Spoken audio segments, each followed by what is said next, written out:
কালের যাত্রার ধ্বনি শুনিতে কি পাও? তারি রথ নিত্য উধাও।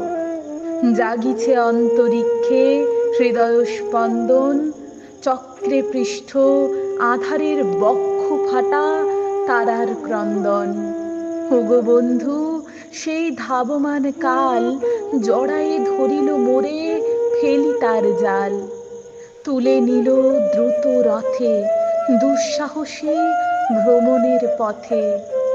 তোমা হতে বহু দূরে মনে হয় অজস্র মৃত্যুরে পার হয়ে আসিলাম। আজি নবপ্রভাতের শিখর চূড়ায় রথের চঞ্চল বেগ হাওয়ায় উড়ায় আমার পুরানো নাম। ফিরিবার পথ নাহি, দূর হতে যদি দেখো চাহি, পারিবে না চিনিতে আমায়। হে বন্ধু, বিদায়।